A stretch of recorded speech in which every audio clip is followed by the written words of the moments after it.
ना भी चालू करो रिकॉर्डिंग।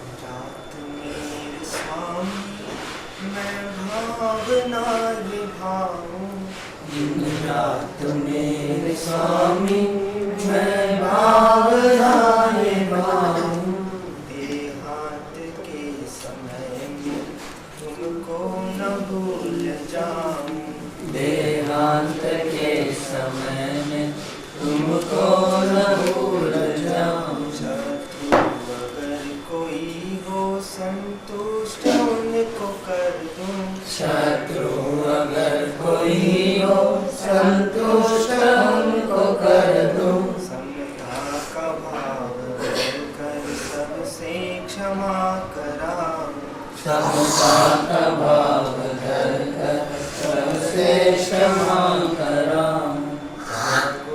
आहार पानी औषध विचार अवसर, त्यागो आहार पानी औषध विचार अवसर।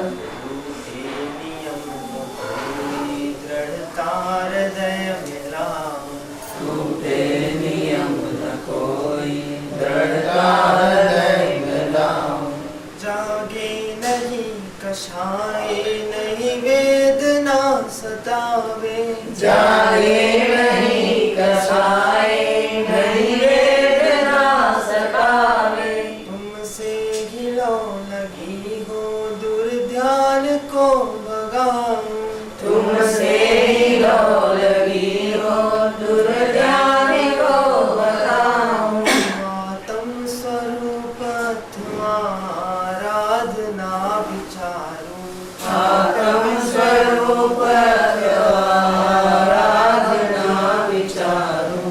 हरिहंत सिद्ध साधु रटनायनी लगाऊं, हरिहंत सिद्ध साधु रटनायनी लगाऊं। धर्मात्मा निकट हो चर्चा धर्म सुनावे, धर्मात्मा निकट हो चर्चा धर्म सुनावे। वो सावधान रखे गाफिल न होने पाऊं, वो सावधान रखे गाफिल न होने पाऊं।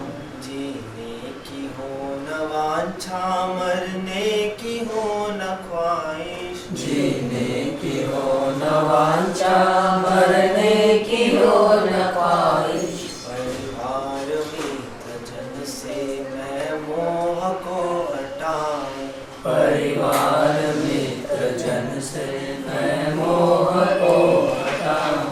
भोगे जो भोग पहले उनका न हो विस्मरण, भोगे जो भोग पहले उनका न हो विस्मरण। मैं राज संपदा या पद इंद्र का न चाहूं, मैं राज संपदा या पद इंद्र का न चाहूं। रत्नात्रय का पालन हो अंत में समाधि, रत्नात्रय का पालन हो अंत में समाधि। शिव राम प्रार्थनाय जीवन सफल बनाऊं, शिव राम प्रार्थनाय जीवन सफल बनाऊं। रात मेरे स्वामी मैं भावना ये भाऊं, दिन रात मेरे स्वामी मैं भावना ये भाऊं।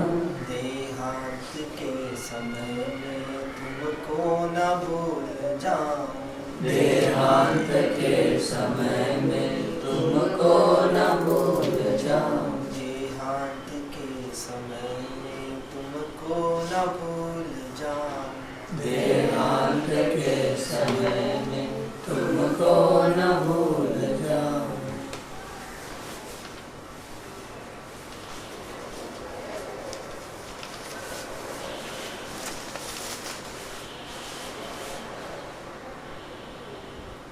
नमो अर्यंताणं नमो सिद्धाणं नमो ऐर्याणं नमो वज्रायाणं नमो लोये सर्वसानं नमो समेसाराय स्वानो विद्याचटास्ते चित्स्वभावाय रामाय सर्वभावान्तरच्छिदे मंगलम भगवान वीरो मंगलम गौतम मंगलम कुंदकुंडाय जैन धर्मोस्तु मंगलम सर्वमंगल मांगल्यम सर्वकल्याणकारकम प्रधानम सर्वधर्माणं जैनम जयतु शासनम ओंकार बिंदु संयुक्तम नित्यं ध्यायन्ति योगिनः कामदं औषधं चैव ओंकाराय नमो।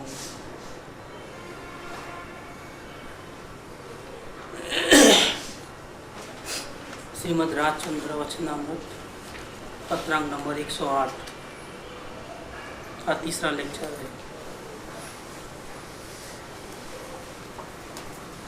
अब तक जो बात चली वो पढ़ लेते हैं।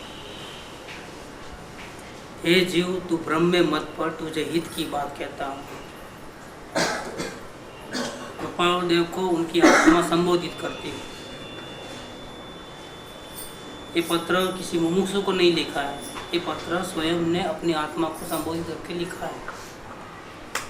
हे जीव, तू भ्रम में मत पड़, तुझे हित की बात कहता हूँ। अंतर में सुख है, बाहर खोजने से नहीं मिलेगा। यहाँ ज्ञान के पीछे नहीं पड़े हैं। ये हमारी जो यात्रा है वो जानकारी मिले ऐसी नहीं है। हमारी यात्रा है सुख शांति की। हमें सुख चाहिए। ज्ञान मिले तो भी ठीक, नहीं मिले तो भी ठीक। तो शुरुआत यहाँ से की। ज्ञान किधर है वो बात नहीं, सुख किधर है वो बात चल रही है। ज्ञान तो किताबों पढ़ करके भी विद्वान बन जाते हैं, सभी धर्मों का ज्ञान भी हो जाता है। तो चर्चा करने जाते हैं तो बोलते हैं हमको कोई ज़रूरत नहीं, हमको सब मालूम है। हाँ, ज्ञान आपको मिला है, वो भी ये कौन सा ज्ञान है? बाहर से लिया हुआ ज्ञान। क्योंकि अगर अंदर का ज्ञान होता तो शांति मिलती साथ में। सच्चे ज्ञान में और झूठे ज्ञान में क्या फर्क है? कि अगर सच्चा ज्ञान होता, सुख दुख के प्रसंग में हम समभाव में रहते और रागद्वेष नहीं होते, देहात्म बुद्धि नहीं होती, कुछ करूँगा तो कुछ मिलेगा ऐसी बात नहीं रहती है। मैं कुछ कर नहीं सकता हूँ, न अच्छा न बुरा, एक उंगली को भी मैं नहीं हिला सकता हूँ, क्योंकि मैं परमात्मा हूँ। मैं केवल जान सकता हूँ, लेकिन कर भी कुछ भी नहीं सकता हूँ। सूखे घास के तिनके का भी 2 टुकड़ा मैं नहीं कर सकता हूँ। ये सच्चा ज्ञान है। अगर ऐसी शांति अंदर में नहीं है और फिर ज्ञान हो गया है तो वो सच्चा ज्ञान नहीं है। वो तो ज्ञानियों से उनकी किताबें पढ़ करके चारों ओर से नॉलेज मिला है, नॉलेज है, वो ज्ञान नहीं है। इसलिए जीव को संतोष आता है। नॉलेज को ज्ञान मानने से संतोष आता है कि मुझे कोई ज़रूरत नहीं, मैं सब जानता हूँ। ठीक है, तो यहाँ ज्ञान देते भी नहीं है। यहाँ क्या देते हैं? शांति। यहाँ ज्ञान कितना है कोई वैल्यू नहीं है, आचरण कितना अच्छा है कोई वैल्यू नहीं है, क्योंकि यहाँ टॉपिक जो है वो शांति का है। इसलिए बात भी वहाँ से करते हैं। कृपाल देव को 16 साल की उम्र में सब भाषा आती थी, फ्रांस, लैटिन, पढ़े बिना, क्योंकि पूर्व के 900 गौ का ज्ञान था उनको। फ्रांस, लैटिन, ग्रीक, फारसी, अरबी, ऐसी बहुत सी भाषा तो बिना पढ़े, स्कूल में गए बिना पढ़े, बिना उनको 16 साल की उम्र में कंठस्थ थी पूरी भाषाएं। इतना प्रभुत्व था, कवित्व शक्ति, लेखन शक्ति। 5000 लाइन तो महाभारत के ऊपर कविता बना के लिखी थी। 16 साल के पहले की बात कर रहे थे। ज्योतिष शास्त्र में 10 डिपार्टमेंट का ज्ञान था। हस्तरेखा, चेहरा देख करके बोलना, कुंडली बना करके बोलना, नक्षत्रों से बोलना, ऐसा करके 10 डिपार्टमेंट रहते हैं। उनका परफेक्ट ज्ञान था। लेकिन क्या करें, जिनको आत्मा चाहिए शांति चाहिए, वो इनके पीछे नहीं भागते। एक साथ में 100 अवधान करते थे, साथ में एक साथ में 100 काम करना एक ही साथ, उसको अवधान बोलते हैं। मुंबई में मेट्रो थिएटर के सामने जो कांवरजी जहांगीर हॉल है, वहाँ पर बड़े बड़े विद्वान और अंग्रेजों के सामने उन्होंने ये 100 अवधान करके बताया जाहिर में, एक साथ में 100 काम करना। अपन तो कर ही नहीं सकते, 2 काम भी साथ में नहीं कर सकते, ये 100 काम कर सकते। इतनी अद्भुत ज्ञान शक्ति वाले, शांति नहीं है ना, क्या फायदा। इसीलिए इनके आत्मा ने 108 पत्र के अंदर अपने आप को संबोधित किया कि तुम बहुत बड़े विद्वान हो, बहुत बड़े कवि हो, बहुत बड़ा लेखनकार हो, लेकिन क्या फायदा, तुझे शांति कहाँ है। जो मूल जो रस जगत का जीवन है, क्या है जीवन? शांति। अगर वो नहीं है तो फिर आप करोड़पति हो चाहे अब्जपति हो, क्या पूरी दुनिया आपको मानती हो, सिकंदर शहंशाह हो, लेकिन शांति नहीं है तो क्या फायदा। इसीलिए 23 साल की उम्र में उन्होंने विचार किया कि क्या हो रहा है मेरे साथ। अनंत काल से भटकता हूँ, 900 भाव का तो ज्ञान है ऑलरेडी, लेकिन अभी भी अंत नहीं है, जन्म मरण का अंत नहीं है, शांति नहीं है। तब आत्मा जागृत होता है अंदर से और उनके ऊपर पत्र लिखता है, स्वयं की आत्मा के ऊपर पत्र लिखते हैं। इसलिए अद्भुत पत्र है और इसके ऊपर से पूरी बुक निकली। ये पूरी बुक अवलोकन इसके ऊपर से निकली। आश्चर्य की बात है कि पूरे पत्र में अवलोकन शब्द ही नहीं है, लेकिन ये टोटल जो पूरा पत्र है वो अवलोकन का पत्र है। और बाद में 2-4 पन्ने 111 या 112 में मालूम पड़ता है कि अवलोकन करना को बोले हैं। अवलोकन करना चाहिए क्या?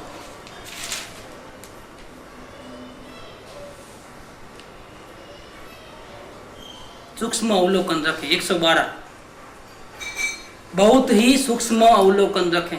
इसका मतलब 108 से उनका स्टार्ट हो गया अवलोकन करना। इसके पहले जानकारी थी लेकिन अवलोकन नहीं। अवलोकन माने अपने ही परिणाम में कैसी कैसी अशांति हो रही है, कैसे कैसे राग द्वेष हो रहे हैं, कैसे कैसे विचार आ रहे हैं अपने बारे में या पराये बारे में, उनका वॉचिंग करना, उसका नाम अवलोकन। उनको हटाना, रोकना, आगे पीछे करना, वो अवलोकन नहीं है। याद करना अवलोकन नहीं है। भूतकाल को याद करना अवलोकन नहीं। ये सब बातें अभी आएंगे नीचे। बात यहाँ से है कि अंतर में सुख है, बाहर ढूंढने से नहीं मिलेगा। जो शांति चाहिए, अगर आपको ज्ञान चाहिए तो ग्रंथों में से मिल जाएगा, पढ़ने, सुनने, देखने, घूमने से मिल जाएगा। शांति नहीं मिलेगी। पूरी दुनिया घूम के आओ, शांति नहीं मिलेगी। शांति के लिए तो अपने पास ही आना पड़ेगा। अंतर में सुख है, बाहर ढूंढने से मिलेगा नहीं।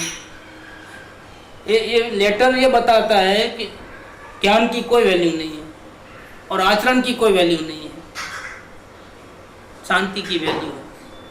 शांति नहीं है तो सब कुछ जीरो है। इसीलिए अभी यहाँ शांति को केंद्र बिंदु रख करके बात बताइएगा। अंतर में सुख है, बाहर ढूंढने से मिलेगा नहीं। अब कहते हैं कहाँ है? अंतर का सुख अंतर की सम श्रेणी में। और एक टिप्स देते हैं कि वहाँ अंदर में देखने के लिए, शांति निकालने के लिए बाह्य पदार्थों का विस्मरण कर आश्चर्य बोल। 1 नंबर की टिप्स है।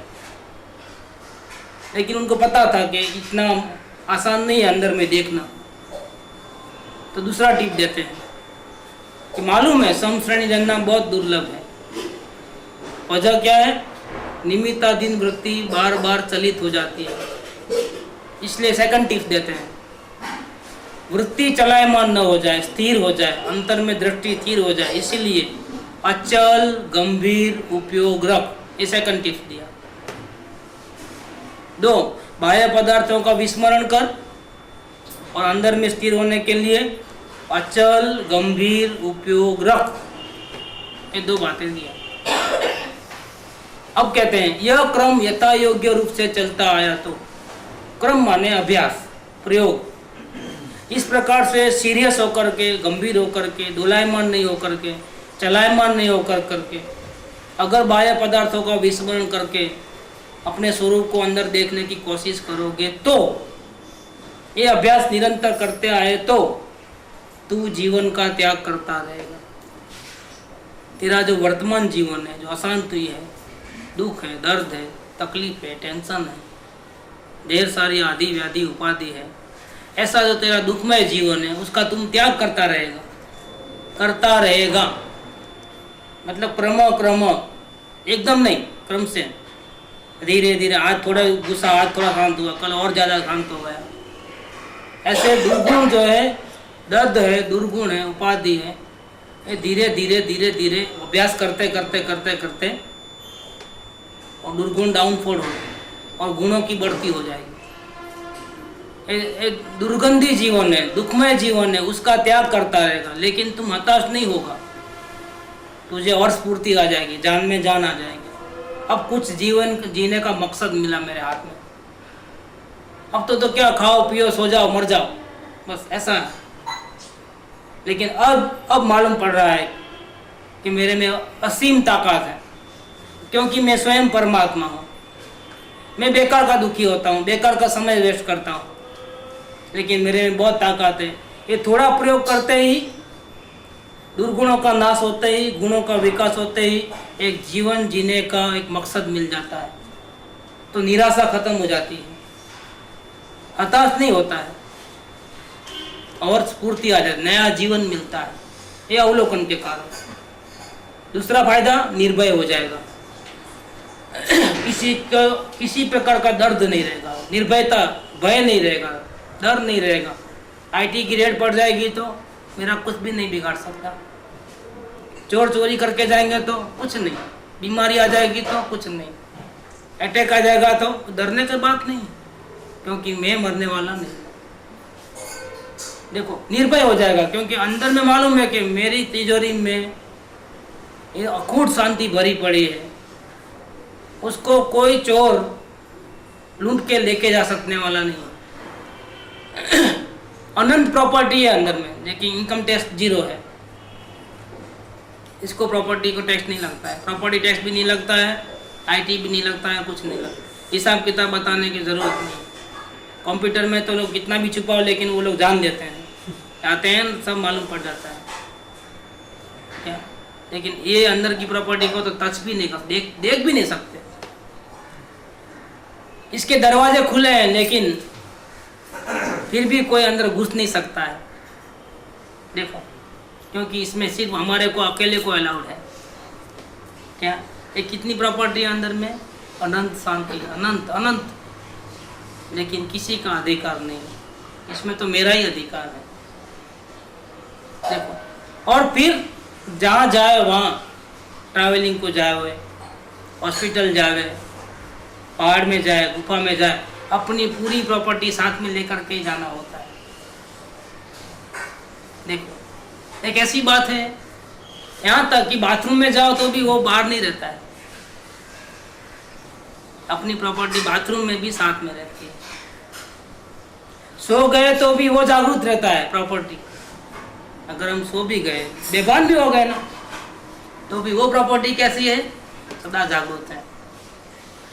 रक्षा करने की कोई जरूरत नहीं। इसलिए क्या होता है, अगर जिसको इसका भान हो जाता है स्वयं की प्रॉपर्टी का, वो बिंदास हो जाता है। जा गई चिंता गई, मनवा बेपरवाह, जिसको न कछु चाह होता है। सुखी होने का रास्ता मिल गया हमको। करना धरना कुछ नहीं, जानना देखना है, वो भी दूसरे को नहीं, क्योंकि टाइम वेस्ट हो जाएगा। किसको देखना जानना है, स्वयं को। लेकिन अगर स्वयं नहीं दिखा तो फिर क्यों नहीं दिख रहा है, उसके कारण ढूंढने के लिए हमको परिणाम को देखना है। अपने परिणाम को देखना वो अवलोकन, और स्वयं को देखना वो वेद ज्ञान। बस 2 ही बात है। दोनों भी स्टेज के अंदर, दोनों भी प्रयोग के अंदर करने धरने का तो कुछ भी नहीं है। सर में बहुत दर्द हो रहा है, क्या करना, कुछ नहीं, जानो देखो। अगर अपने स्वरूप में देख लिए तो सर का दर्द गायब ही हो जाएगा क्या। लेकिन मानो कि हम इतना अंदर में इतनी साधना नहीं है कि हम अपने परमात्मा को देखें, क्योंकि दर्द में हम विचलित हो जाते हैं, परिणाम अंदर जाते नहीं है स्वरूप में। कोई बात नहीं। अब क्या करना? कुछ नहीं, परिणाम को देखो। तो परिणाम में कितनी राग द्वेष हो रहे हैं, कितनी अशांति हो रही है, बस दर्द गायब हो जाएगा। कोई आपको टच भी नहीं कर सकता। ये कितना बड़ा जबरदस्त मार्ग है। इसके लिए ना कोई शास्त्र पढ़ने की जरूरत है, ना कहीं 1 इंच भी हिलने की जरूरत है। कोई यात्रा में, गुफा में कहीं भी जाने की जरूरत नहीं है। जहाँ बैठे हो वहाँ आपकी प्रॉपर्टी है, परमात्मा भी वही है, आपका ज्ञान भी वही है। बस अंदर मुख होकर के देख लो और शांति पाओ और मजे करो। कोई चिंता की बात नहीं है, मजे से रहो। दुखी क्यों होते हो? जरा भी दुखी होने की जरूरत नहीं है, क्योंकि आपका परमात्मा, आप स्वयं सदा आपके पास हो। निर्भय हो जाओ। यमराज आएगा तो भी मैं डरने वाला नहीं, क्योंकि मेरे को तो हाथ भी नहीं लगा सकता है। मैं अजर अमर हूँ। हाँ, बॉडी को लेके जाता तो लेके जाऊँ, वो तो मेरी है ही नहीं, चीज ही नहीं है मेरी। जब कितना निर्भय हो गया।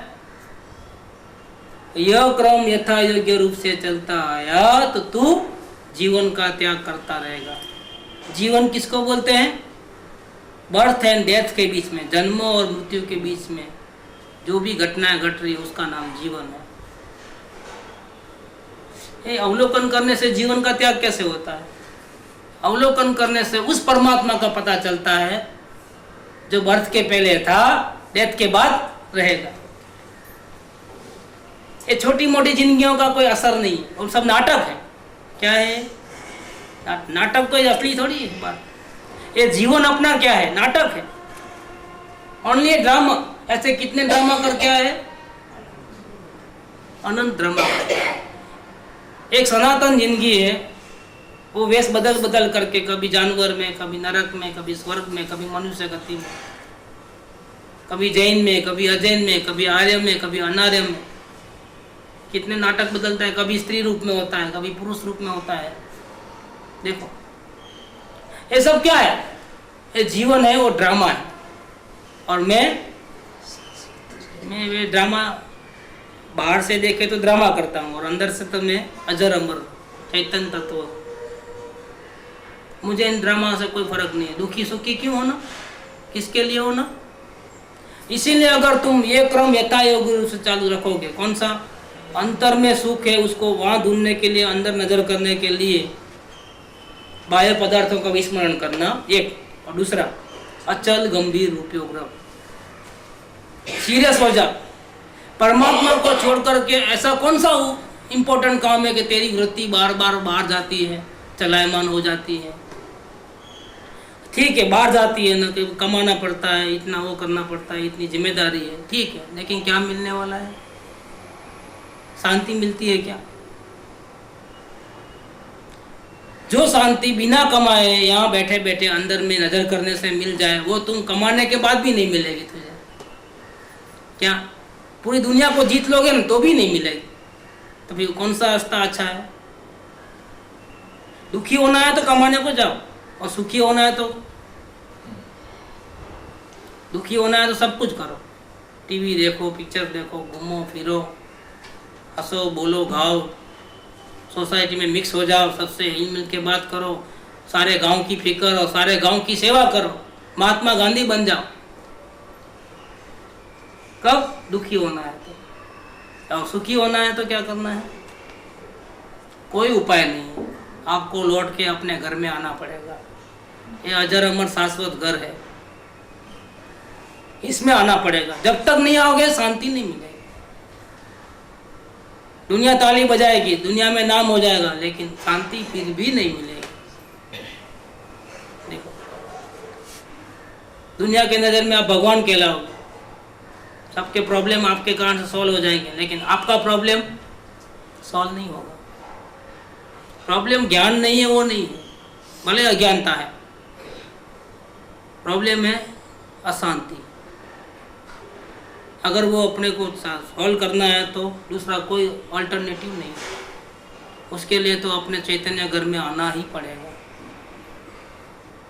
ये बात इधर कहते हैं कि अगर तुम ये क्रम यथा योग्य रूप से चालू रखेगा तो, और बाहर नहीं भटकेगा तो, और अंदर में अचल गंभीर उपयोग रखेगा तो, तेरे इस दुखमय जीवन का नाश होते जाएगा और तेरे में नई चेतना आएगी और निर्भय हो जाएगा। ये फायदे बताए। अब वापिस रिपीट करते हैं, आगे का पोर्शन लेते हैं। फिर कहता हूँ ब्रह्म में मत पर यहाँ पर नई चेतना है, नई समझदार अज्ञान मिटता है, ज्ञान प्रकाश फैलता है। तो अज्ञानता में इधर जाऊं कि उधर जाऊं डिसाइड नहीं करता था। क्या 4 रास्ते पे कौन सा रास्ते पे जाऊं, इधर जाऊं लेफ्ट राइट किधर जाऊं, कुछ समझ में नहीं आता है।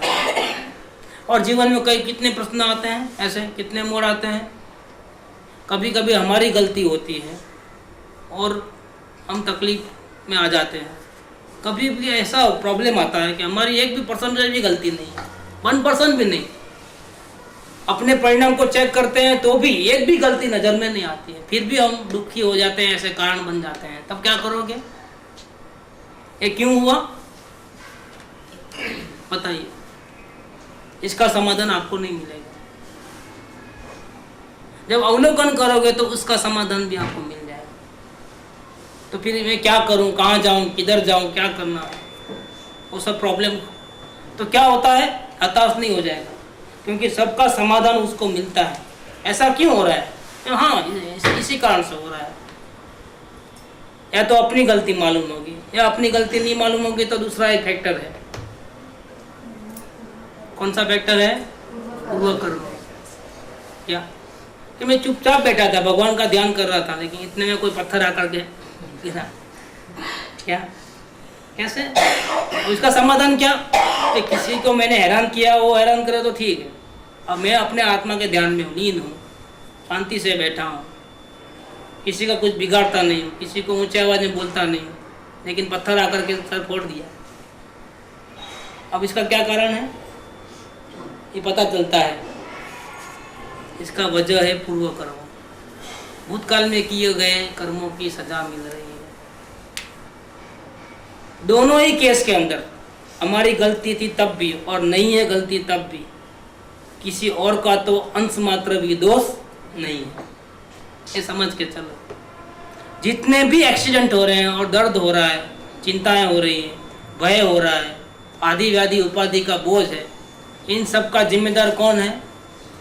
स्वयं। चाहे वर्तमान गलती करके दुखी होवे, चाहे पूर्व में गलती किया था उसकी सजा काटे। अब डरने की कोई बात नहीं।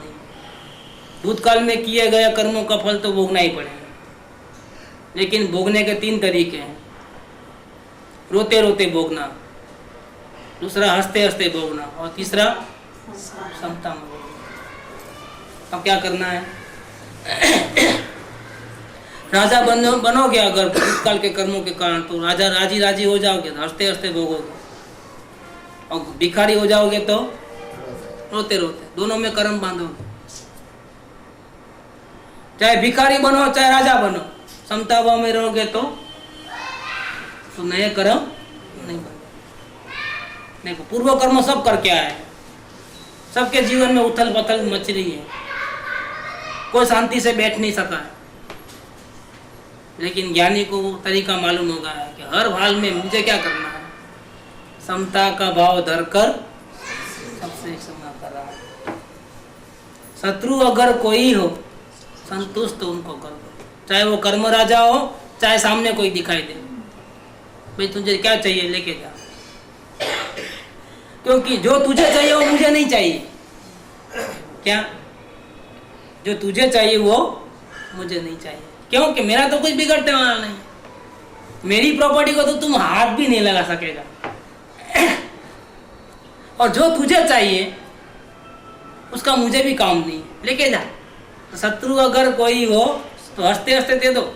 यमराज आए तो बोलना, अरे नहीं आओ, नहीं तुम आओ, लेके जा।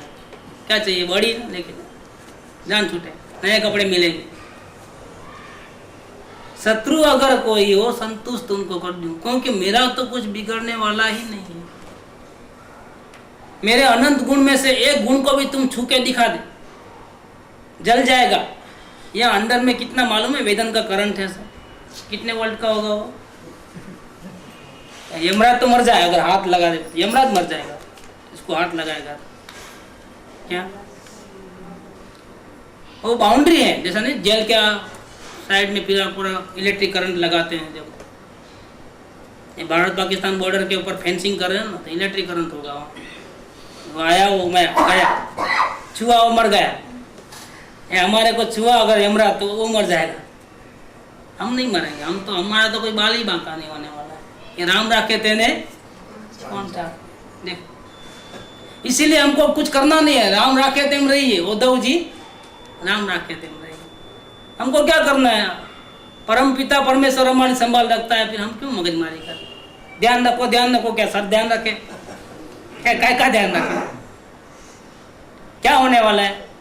कुछ भी नहीं हो सकता। उसकी मर्जी के बिना तो पत्ता भी नहीं हिलता है। फिर क्या का ध्यान रखना है? हाँ, ध्यान रखना बोलो तो आप ऐसा बोलो, दवाई टाइम से लो, ऐसा मत बोलो। आत्मा का ध्यान रखो तो मैं बराबर रखूँगा। तो वही तो बोल रहे ऐसा ना, आत्मा का ध्यान नहीं, अब समझ में आया। मैं बुद्धू था, प्रपंच छोड़ो, आत्मा का ध्यान रखो। मैं बुद्धू था, मेरे को मालूम नहीं था, अब मालूम हो गया। आपके वचन ऐसे हैं ना गंभीर, क्या बोलते हो समझ में नहीं आता। ध्यान रखो, ध्यान रखो, उधर मत जाओ, उधर मत जाओ, ये मत बोलो, वो मत बोलो, ये मत पढ़ो, वो मत पढ़ो, इधर मत बोलो, उधर क्या है? आत्मा में ध्यान रखो। अब समझ में आया। आपको यात्रा में जाने के लिए ना नहीं बोले, हाँ नहीं, मैं कहूँगा लीडरशिप करने के लिए नाम बोले। सही बात, मैं समझा नहीं था बात। भास्कर राव वैसा बोलता है, संस्कृत में बोलता है, वो समझ में नहीं आता है उसकी बात। सही बात, जरा समझने की चाबी तो होना। अब हमारे अकल नहीं है इतना। समझने की चाबी तो होना ना। सही बात है, चाह नहीं, ठीक बात है, ये बात सही है। थोड़ा मेरे को समझना पड़ेगा, ज़्यादा इतना उपयोग लगाना पड़ेगा। ये ध्यान रखने वाले क्या क्या ध्यान रखना है? स्वरूप का ध्यान रखो। हर पल कब कौन सी घटना बनेगी नहीं मालूम, सावधान हो जाओ। हर पल तैयार हो जाओ, कभी भी कुछ भी हो सकता है, हर पल तैयार हो जाओ। इसका नाम ध्यान रखना है। इसके बदले आप नहीं होंगे तो हमारा क्या होगा? क्या क्या की चिंता है? भविष्य की चिंता है। ये कौन बोलता है? राग बोलता है। हम नहीं रहेंगे, कौन हमको मिटा सकता है? किसी की ताकत है? यमराज की भी ताकत नहीं। अंदर में कितना वोल्टेज है, अगर वो छुआ तो वो मर जाएगा। कितना? 440 वोल्ट है, 1000 वोल्ट है, 10,000 वोल्ट है, कितना है? कितना कितना वोल्टेज है अंदर में? अनंत अनंत वोल्टेज है। कितना? उसको छू नहीं सकता है। तो तुझे कुछ चाहिए प्रॉपर्टी में से, मेरी ले ले, मुझे नहीं चाहिए कुछ भी। कितनी निर्भयता आती है इसके अंदर। वो ऐसे निर्भयता आती है और उसको बोलो कि ध्यान रखो, ध्यान रखो। क्या ध्यान रखो? कहाँ ध्यान रखो?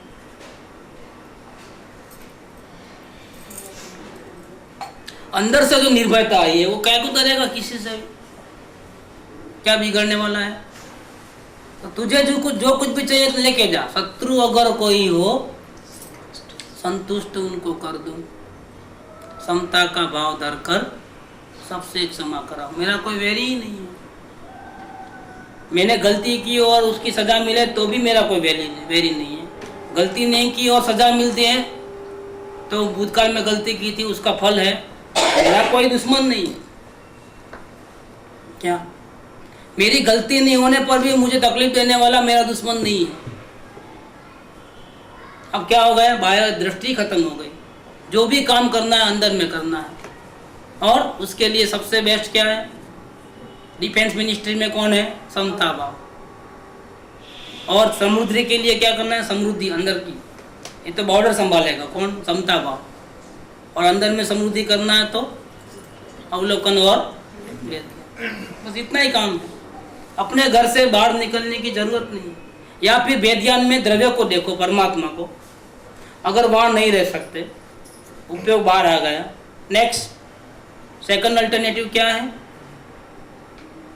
अपने परिणाम को देखो कि देखो कैसा उठा पटक हो रही है। बस और कुछ करने का नहीं, इतना ही करने का है। ये लक्ष्मण रेखा से बाहर जाना नहीं, नहीं तो रावण आकर के उठा के लेके जाएगा। अपने परिणाम से बाहर तो किधर भी राग नहीं करना है, किधर भी द्वेष नहीं करना है। ये अपने परिणाम को भी राग द्वेष नहीं करना है। क्रोध आया तो द्वेष नहीं करना है, अरे क्यों आया भाई, नहीं आना था, देखना है। द्वेष तो किसी से भी नहीं करना है, न बाहर वाले से न अंदर से। राग द्वेष तो अच्छा बुरा तो कहीं भी नहीं करना है, वो समता भाव नहीं है। अच्छा भाव, अच्छा बुरा करना वो समता भाव नहीं है। क्या सोना हो पीतल हो, समता भाव माने क्या? राग द्वेष में नहीं, बैलेंस में रहना है। अपने परिणाम कैसे भी हो, क्या करना है? अच्छा बुरा नहीं करना है। क्या करना है? Only watch. असल में तो परमात्मा को ही देखना है, लेकिन अगर नहीं देख पाए और बाहर आ गए तो फिर किसको देखना है? अपने ही परिणाम को, लेकिन बिना राग द्वेष के। जस्ट वॉच, बस। इसके अलावा तीसरा कोई कदम नहीं उठाना है अपने। न शास्त्र पढ़ना है, न माला फेरनी है, न पैर पढ़ना है, न मंत्र जपना है, न याद भूतकाल को याद करना है, न भविष्य काल के सपने, कुछ नहीं। हमारी जिंदगी वर्तमान है, वही हमारी जिंदगी है। भविष्य आएगा नहीं आएगा नहीं पता है। वर्तमान में जिंदा रहना आएगा, लेकिन हम वर्तमान में ही जिएंगे हर वक्त। भूतकाल में नहीं जिएंगे और ड्रीम्स में, मतलब भविष्य काल में नहीं जिएंगे, क्योंकि हमको वर्तमान में मजे में रहना है। अंदर में बहुत बड़ा करंट है, आनंद का करंट है। इसलिए यमराज भी अगर आएगा तो बॉडी को उठा के लेके जाएगा, हमको तो उठा के लेके जाने का कोई सवाल ही नहीं है। Total safe. फिर डर क्या करेगा? तो ये सर्व समाधान होता है, हताश नहीं होता है। एक नई चेतना जागृत हुई, मालूम पड़ा कि मेरे तो बाल भी बांका होने वाला नहीं है। ये जीवन का त्याग करता रहेगा। जैसा समझ बढ़ती है ना, जीवन का त्याग होता है। ये ड्रामा वाला जीवन है। कौन सा? घड़ी में हंसना, घड़ी में रोना, राग द्वेष, उठा पटक, ये सब क्या है? This is only drama.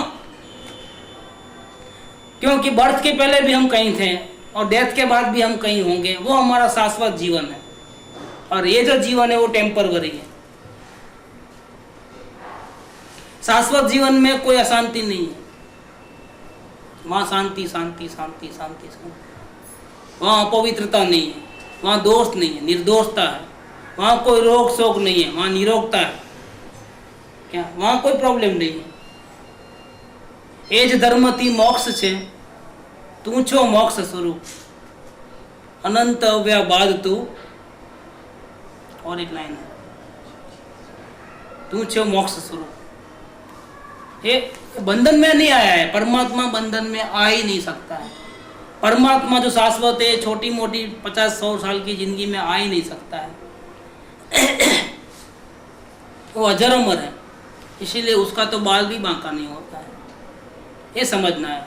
तो ये जीवन का त्याग हो जाएगा। जो टेम्परवरी जिंदगी को जीवन मानता है उसका त्याग हो जाएगा, और मैं तो अनादि अनंत हूँ ऐसा करके उत्साह आ जाएगा। मैं तो अजर अमर हूँ, मेरी मौत नहीं है, मुझे रोग नहीं है, शोक नहीं है, भय नहीं है, चिंता नहीं है, कुछ भी नहीं है, क्योंकि मैं परमात्मा हूँ। तो निर्भय हो जाएगा। ये बात इधर लिया। फिर वापिस कहते हैं, ब्रह्म में मत पड़, तुझे हित की बात कहता हूँ। वो कृपालदेव को उनकी आत्मा कहती है, वो लेटर लिखवाती है, हे राजचंद्र, तू देखो बार बार भूल जाते हो। मैं तुझे हित की बात कहता हूँ, तुम धोखे में मत आ। ये जो ड्रामा वाली जिंदगी वो तेरी असली जिंदगी नहीं है। क्या? तुम धोखे में मत आ। अब यहाँ से शुरू करते हैं 16 पॉइंट। ये 16 पॉइंट है। वो आत्मा, मैं आत्मा हूँ, मैं परमात्मा हूँ, ऐसी श्रद्धा नहीं होती है। उसमें जो रुकावट है वो 16 पॉइंट ये है। अंदर से आत्मा कृपालदेव को कहती है कि देखो तुम कहाँ गलती करते हो, मैं तुझे बताता हूँ। तुझे परमात्मा के दर्शन क्यों नहीं होते हैं, मैं तुझे बताता हूँ। इसलिए वो 16 पॉइंट शुरू करते हैं यहाँ पर। इसमें है 16 पॉइंट कृपालदेव के फोटो के पास। ये बात, ये पेज पे है मेरे फोटो के सामने। ये 16 मुद्दे लिखे हैं स्टार करके। यही पत्र है। ये मुद्दे क्या के हैं? हमको हमारे परमात्मा का ध्यान क्यों नहीं हो रहा है, उसके वजह बता रहे हैं। ऐसी कौन सी गलती हमारे में हो रही है जिसके कारण हम अंतर्मुख नहीं हो सकते हैं और हमारे परमात्मा को हम नहीं देख पाते हैं। ऐसी कौन सी गलती कर रहे हैं? इसके पॉइंट बता रहे हैं। देखो क्या कहते हैं, कृपालुदेव की आत्मा कृपालुदेव को क्या कहती है। सबसे पहला पॉइंट, यह मेरा है ऐसे भाव की व्याख्या प्रायः न कर। क्या हम बाहर की दुनिया के साथ, हम जो परमात्मा है बाहर की दुनिया के साथ कैसे जुड़े हुए हैं कि मेरा मेरा करके रखा है।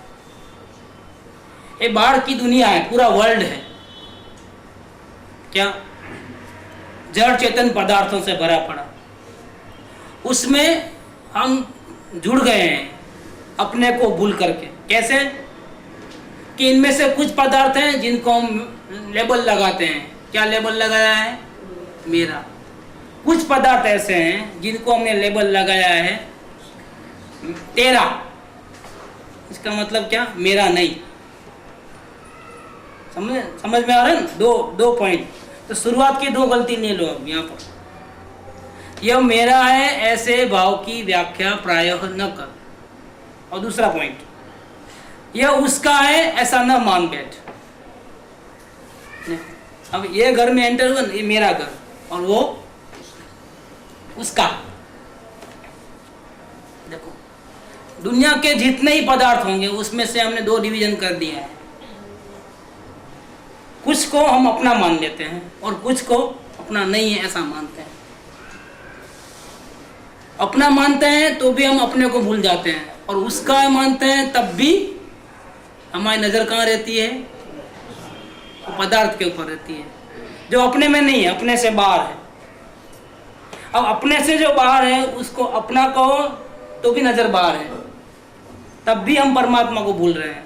और अगर वो अपना नहीं है और कहते हैं कि वो उसका है, तब भी नज़र कहाँ है, अपने पे तो नहीं है, बाहर है। इसीलिए दोनों को चौकड़ी लगा दो करके बोल रहे हैं। मेरा है ऐसा ही मत बोलना, तेरा है ऐसा भी मत बोलो। ये मेरा है ऐसा मत बोलो और उसका है ऐसा ही मत बोलो। न्यूट्रल हो जाओ। कोई भी पदार्थ दिखे तो न्यूट्रल हो जाओ, ना अपना न पराया। कोई पदार्थ किसी का भी नहीं है। ये घर क्या उसका है, वो तो मेहमान है। जैसे ये घर भी अपना नहीं है, इसमें भी हम मेहमान हैं। क्या धर्मशाला में आए हैं, ये तो 1 साल ही पूरा नहीं हुआ इस घर में आए। पहले तो वहां रहते थे ना 18 साल तक। देखो इसके पहले और कहीं रहते थे।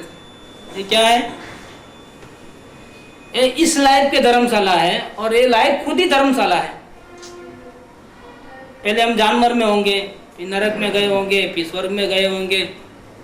ये सब चेंजेस करते करते आखिर में अभी इस वक्त कहाँ आए, ये मनुष्य जीवन में पुरुष के रूप में आए। कौन, परमात्मा। भटकते भटकते कितने सारे शरीर को बदलते बदलते, परिवारों को बदलते बदलते, संयोगों को बदलते बदलते आज इस खोखे में आया है। ये भी एक धर्मशाला है। फिर एक खोखा जिसमें रहता है, पहले वो घर में, पहले वो आदमी घर में, ये दूसरी धर्मशाला। धर्मशाला के अंदर दूसरी धर्मशाला। समझे आप? Total bogus. कोई अपना नहीं है और कोई पराया नहीं है। वो घर में पहले रहते थे, वो अपना मानते थे। अब ये अपना और वो कैसा है। कितनी पार्टनरशिप चेंज कर दी, कितने धंधे चेंज कर दिए, कितनी पार्टनरशिप चेंज की, कितने परिवारों को छोड़ा। और जब जब भी हम उनके साथ में रहे तो मेरा मेरा करके रहे। और अब वो छोड़ के चले गए। देखो साथ कहाँ तक रहेगा, कब तक साथ रहेगा। सब बिछड़ जाते हैं। Life is self is drama. इसमें कोई मेरा नहीं है, कोई तेरा नहीं है। परमात्मा किसी का नहीं है। जग में जिसको निज कहता मैं, वह छोड़ मुझे चल देता है। मैं आकुल व्याकुल हो लेता, व्याकुल का फल व्याकुलता है। उपासना निकलो। बहुत अच्छे अच्छे बोले। मैं भूल स्वयं के वैभव को, पर ममता में अटकाया हूँ। अब प्रभु के चरणों में आया हूँ। अब निर्मल सम्यक नीर लिए समता रस पीने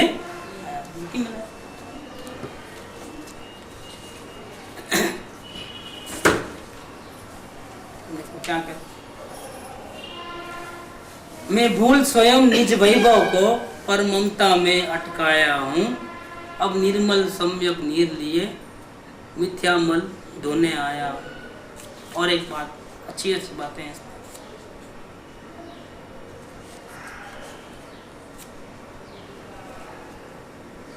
मैं एकाकी एकत्व लिए सब ही आते हैं। मैं अकेला हूँ दुनिया में, सब लोग अकेले हैं, सिर्फ मैं ही नहीं, सब। लेकिन गलती से तन धन को साथी समझा था, तन को और धन को, पर ये भी छोड़ चले जाते। मेरे न हुए ये, मैं इनसे अति भिन्न अखंड निराला हूँ। निज में पर से अन्यत्व लिए निज समरस पीने वाला हूँ।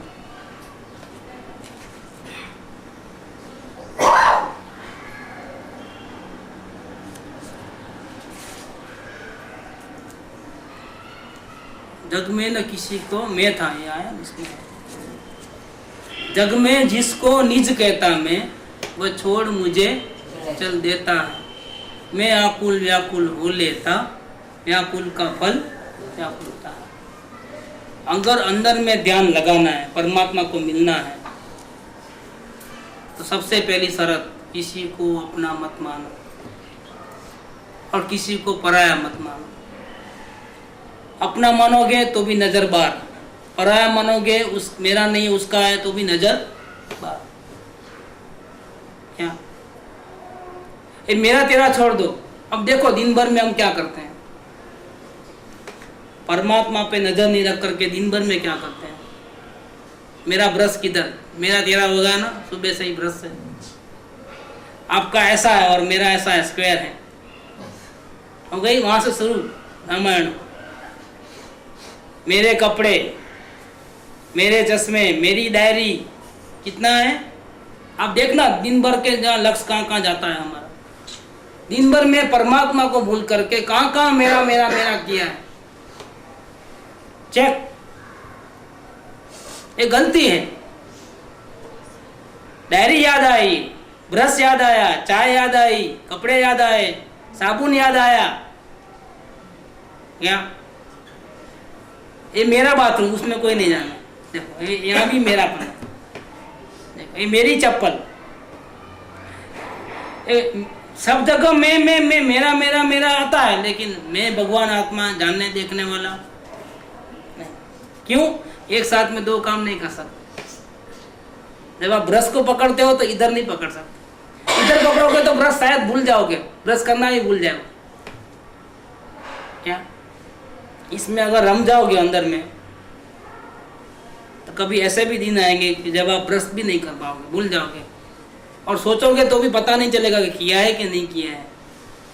याद करोगे तो भी पता नहीं चलेगा। क्यों? कि आपका ध्यान किधर था सुबह से? परमात्मा में था। क्यों हमारा दिन ऐसे क्यों नहीं बीतता है कि हम उठे जब से परमात्मा परमात्मा परमात्मा, रात को सोए तक, ऐसा क्यों नहीं बीतता है?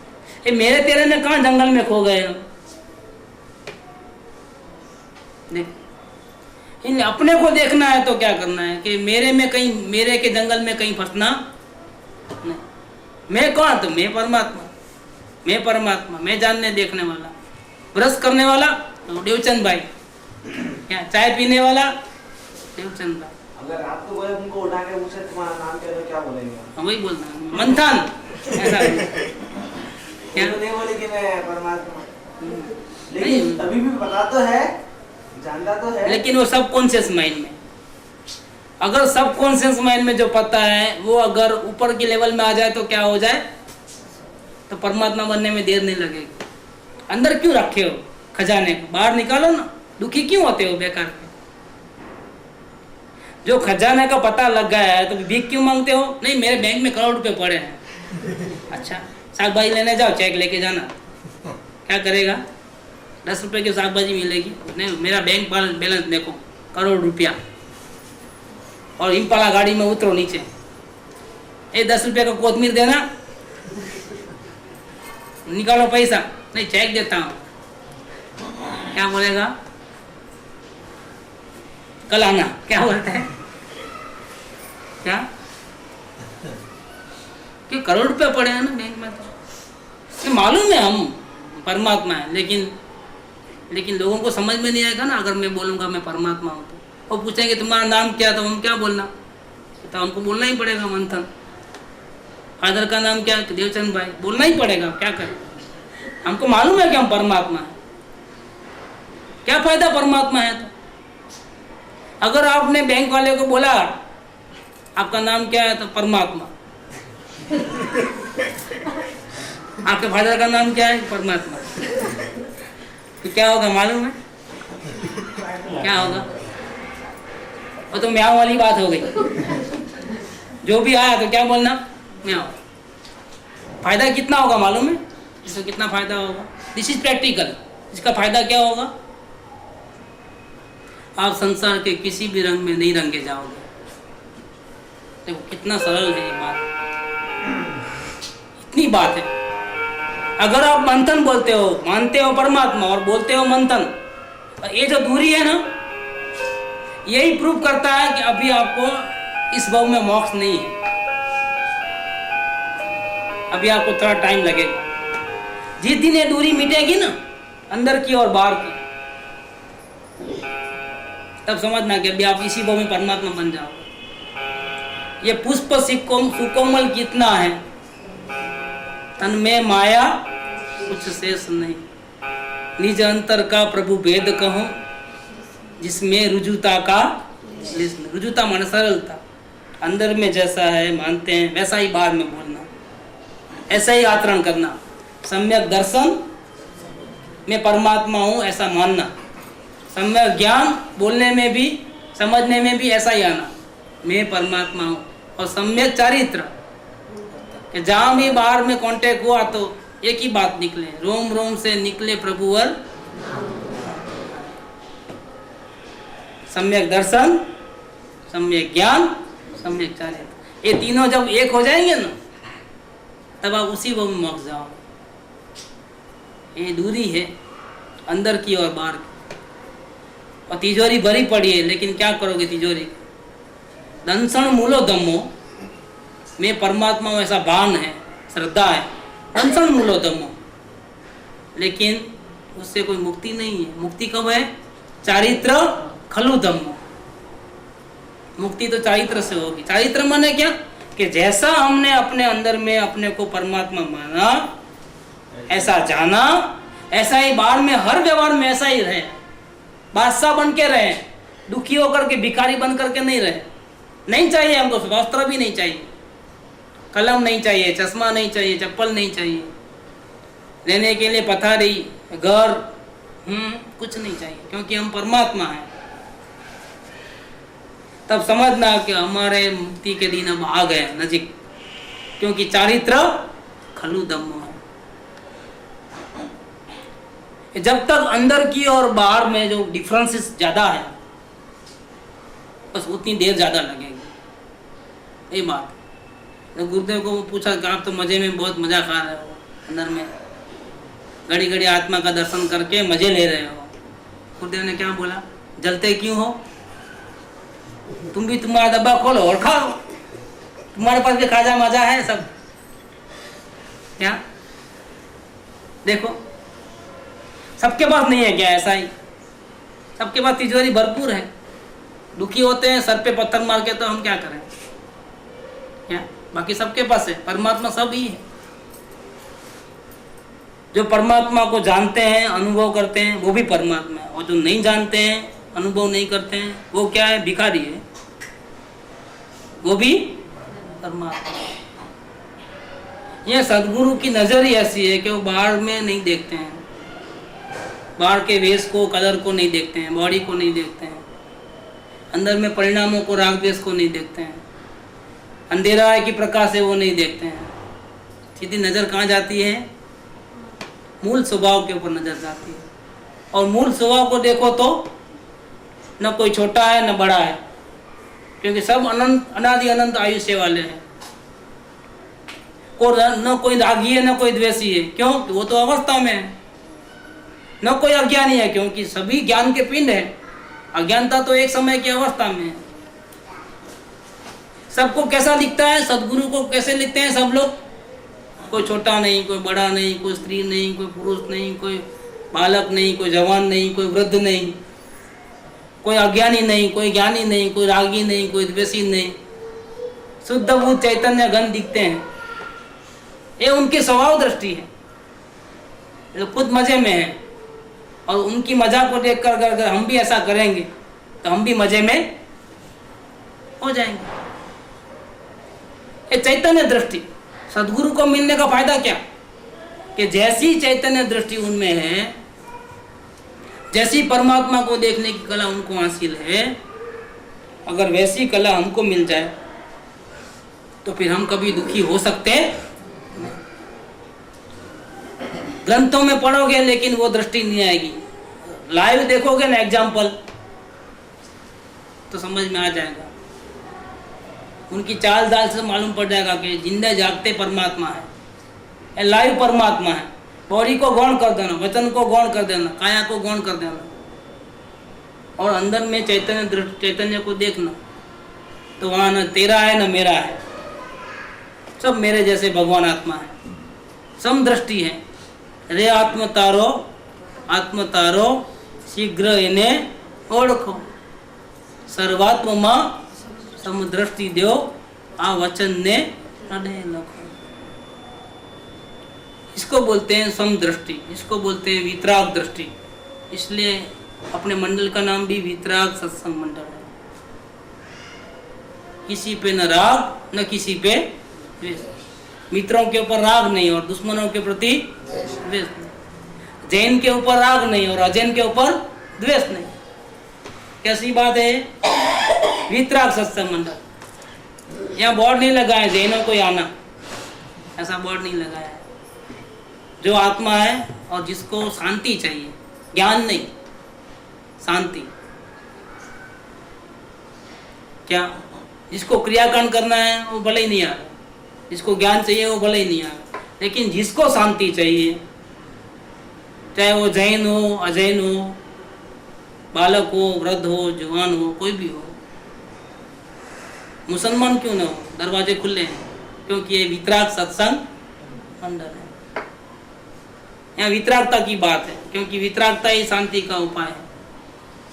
सुख की सहेली है अकेली उदासीनता, अध्यात्म की जननी है अकेली उदासीनता। उदासीनता आएगी तो वो आगे बढ़ करके वितरागता में पलटेगी। क्या? उदासीनता फर्स्ट स्टेज है और इसका टॉप लेवल क्या है? पूर्ण वितरागता। अंश मात्र भी न कहीं राग न कहीं द्वेष। तो फर्स्ट 2 पॉइंट, मेरा है मत मानो, वाइफ मेरी, बच्चे मेरे, सास मेरी, ससुरे मेरे। सास डांटती है तो तकलीफ होती है, वो भी एक स्त्री है। वैसी डांट अगर दूसरी को स्त्री देवे तो तकलीफ नहीं होती है। क्यों नहीं होती है? क्योंकि वो सास थोड़ी है। अपना लड़का अपनी बात नहीं माने तो तकलीफ होती है, और किसी को बोले वो अपनी बात नहीं माने तो तकलीफ होती है? नहीं होती है। वजह क्या है? क्योंकि वहां जहां हमने अपनापन नहीं किया है, मेरापना नहीं किया है, अगर वो बात हमारी माने तो भी ठीक, नहीं माने तो भी ठीक, तकलीफ नहीं होती है। लेकिन अपना जिसको माना है, खलास, अब फंस गए। अब हमने बोला उसको मानना ही पड़ेगा, नहीं माना तो हम दुखी हो जाए। ये दुख का बीज है। क्या है? सामने वाला नहीं मानता है, वो लड़का दुखी करता है ना। दुखी कौन करता है? लड़का दुखी नहीं करता, वाइफ दुखी नहीं करती, मेरापना दुखी करता है। इसलिए भाग नहीं जाना है। धर्म सीख लोगे तो भागना नहीं है घर से। क्या? हाकी बाबा नहीं बन जाना है, जंगल में नहीं चले जाना है, हिमालय गोद में। सब डरते हैं धर्म के नाम पे। अब बहुत तकलीफ होती है, कहीं हमको जादू कर लेंगे ना किधर, तो सब छोड़ के भागना पड़ेगा। आप सत्संग में जाते हो, नहीं आप पिक्चर जा सकते हो, लेकिन सत्संग में तो बिना पूछे नहीं जा सकते। शॉपिंग करना है, आ जाओ। सत्संग पूछना, पूछ के जाना। क्योंकि फिर वो आएगा कि नहीं आएगा क्या पता। वो ऐसा बना देंगे तो फिर वो फर्स्ट वाले परेशानी वापिस। इस सत्संग में नहीं जा सकते। सत्संग में जाना है तो बड़े भैया को सबको पूछ के, यात्रा पे जाना है तो बहुत पूछ करके दर दर के पूछ तैयार, क्योंकि वापिस वहाँ से आएंगे नहीं तो वापिस। शॉपिंग जा सकते हो, घूमने फिरने हिमालय में, स्विट्जरलैंड जाओ, मॉरिशस जाओ, सब कर सकते हो। सत्संग में नहीं जा सकते। बहुत डरते हैं लोग धर्म के नाम पे। देखो, लेकिन हम क्लियर कर दे रहे हैं कि आपको अपने घर वालों से नहीं छुड़ाएंगे, या ऐसा कोई शिक्षा नहीं देते हैं। आप अपने घर वालों के साथ रहो और अच्छे मज़े में रहो, क्योंकि हम मेरापना निकाल देते हैं अंदर। मेरापना नहीं है तो अपेक्षा नहीं है। साथ में रहो, एक दूसरे को गाइड करो, एक दूसरे को हेल्प करो, कोई मना नहीं है। लेकिन मेरापना नहीं होगा तो तकलीफ भी नहीं होगा। वही घर स्वर्ग जैसा बन जाएगा। ऐसे 8-10 इंसिडेंट तो ऐसे हो गए, घर टूटने वाले थे और जुड़ गए। क्या ऐसे 2-4 इंसिडेंट अभी बन गए रिसेंटली, बिल्कुल टूटने वाले हैं। एक की तो सगाई हो गई है, शादी अभी होने वाली है, और अभी से ही उसका संधा हो गया। एक अवलोकन से बोलो आप, देखो ऐसा हो गया। कितने दिन का अवलोकन? 7 दिन का भी नहीं। हाँ, कितने सिंसियर है वो लोग। हफ्ते भर के अवलोकन से उन दोनों का जो टूटने वाली सगाई वापिस जुड़ गए। देखो, झगड़ा किस घर में नहीं है? घर घर की कहानी है, सास बहू का, भाई भाई का, बाप बेटे का, हर जगह विचार नहीं मिलते हैं और क्लैशेस होते हैं। अब अवलोकन में रहो, एक हफ्ता भर 10 दिन सिंसियरली करो, आप वापिस साथ में रहोगे। क्यों कि पहले वाले में अब में फर्क है। पहले मेरापना लेकर के साथ में थे, अब मेरापना छोड़ करके साथ में हो। आग्रह अपेक्षा सब गायब है। हम समझाएंगे, कोशिश करेंगे, अपने विचार रखेंगे, मानेंगे ठीक, नहीं मानेंगे तो भी हमको तकलीफ नहीं होगी। क्यों? अपेक्षा निकल गई, मेरापना निकल गया। कैसे निकली अपेक्षा? है अवलोकन से। अवलोकन का फर्स्ट पॉइंट, यह मेरा है मत मान। इस दुनिया में कोई तेरा नहीं है, तुम अकेले आए हो, अकेले जाने वाले हो। मेहरबानी करके जितने दिन साथ में हो, किसी को अपना माने बिना भी रहो ना, शांति से, बिना अपेक्षा, बिना आग्रह। जिंदगी के मजे लूटो, लेकिन मेरापना निकाल करके। बस अब आप सुखी, आप भी सुखी, वो भी सुखी। ये अपेक्षाएं तो मार डालती है, जीवन को खत्म कर डालती है। इसलिए पहला पॉइंट वो है। अभी मेरे को संतोष नहीं हो रहा है, क्योंकि पहला पॉइंट तो बहुत चलता है और टाइम भी नहीं है। ये फर्स्ट पॉइंट में जितनी कमाल है ना, सब जड़ वहाँ है। क्या कहीं शॉपिंग करने गए, अच्छे कपड़े का भी देखें, बहुत अच्छे हैं, कितना रुपए? 500 रुपये का सेट, ठीक, कुछ कम करो करके, रिक नहीं, एक फिक्स भाव लेना है तो लो। अच्छा भाई, बिल बनाओ, पैकिंग अच्छा करके देना। हाँ ठीक, पैकिंग करके लाता है। काउंटर पे अपने को बिल दिया है पेमेंट करने का, लेकिन पेमेंट किया नहीं है। इतने में कुछ हो गया कि वो जो था उसके हाथ से गिर गया, सेल्समैन के हाथ से टुकड़े टुकड़े हो गए। कितना तकलीफ होगी यहाँ पर, बताइए। क्यों? पेमेंट नहीं दिया ना, मेरा नहीं है, किसका है? वही इंसिडेंट, पेमेंट कर दिया, अपने हाथ में लिया और बाहर निकली, इतने में कोई आकर के टक्कर मारा, गिर गया। क्या हुआ? कितना 1 मिनट का फर्क है पहले में अब में। क्या फर्क है? अब क्या होगा बताइए? क्यों? वो मेरा हो गया ना। लेबल का कितना बड़ा फर्क पड़ता है। ये मेरा बहुत खतरनाक है, ये सब दुखों की जड़ है। जब मेरे में फंस गए ना, और कितने मेरे हैं अभी तो, फिर परमात्मा खो ही जाएगा ना, कैसे मिलेगा आपको परमात्मा? इसलिए फर्स्ट जो गलती वो है, कल शायद उसको डेवलप करेंगे और क्या होगा नहीं मालूम। सुख